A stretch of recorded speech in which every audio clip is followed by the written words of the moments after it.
Welcome back into the Sporting News Studio, everybody. I'm Stephen Levine. We are bringing you matchup analysis for each and every March Madness game, thanks to the UPS Team Performance Index. I'm joined on the telephone by Sporting News college basketball writer Mike DeCourcy. And Mike, Ole Miss versus LaSalle, I guess we could call this the bracket buster matchup. I don't think a lot of people had both of these teams advancing.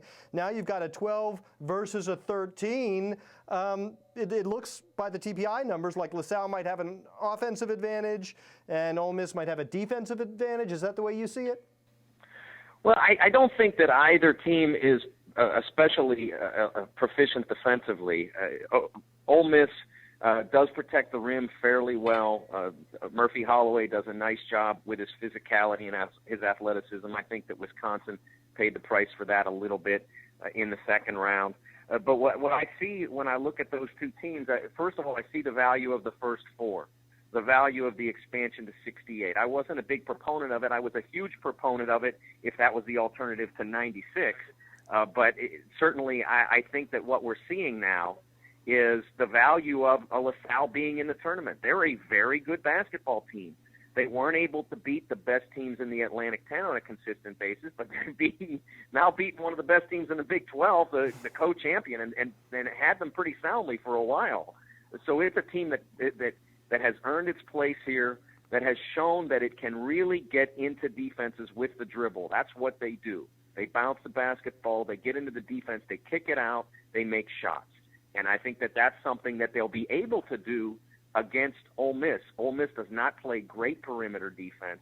So it comes down to some extent to which team is making shots. Is Temple, Ramon Galloway making shots? Is Henderson making shots for Ole Miss? I think those are the questions that will have to be answered. And I don't think that you can look at this game on paper and get a comfortable feel for which team has an edge. Marshall Henderson, obviously, for Ole Miss, is an exquisite player. Is he enough? Can he carry that team into the deeper rounds of this tournament? If you make it easy for him, he absolutely can carry you. I mean, even at the end of the Wisconsin game, he had not played well, as I expected he would not, because I knew that Wisconsin would guard him very hard.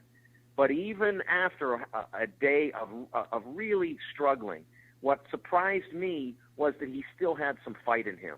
And he made some big clutch baskets. So if you make the day easy for him, then he will carry his team absolutely. You have to make him work, make it no fun. And even at that, there are going to be times, as happened today, when he's going to bounce back and make a difference. Well, I don't want to read too far ahead, but the winner of this game does stand a pretty good chance of taking on Gonzaga in the next round. Do either of these teams match up well against Gonzaga, the top-seeded team in that region? Well, I think that both of them have a chance with what we've seen so far. I mean, Southern was able to play with them, with Gonzaga. Right now, Gonzaga's issue is confidence. Mm-hmm. They played with no confidence against Southern. So unless they start to pick up unless they pick up their confidence level in the Wichita State game, they're not going to be around to play against either of these two teams. They have to play with greater emphasis. All right. That's Mike DeCourcy. I'm Stephen Levine in the Sporting News Studio. Thanks a lot for watching, everybody.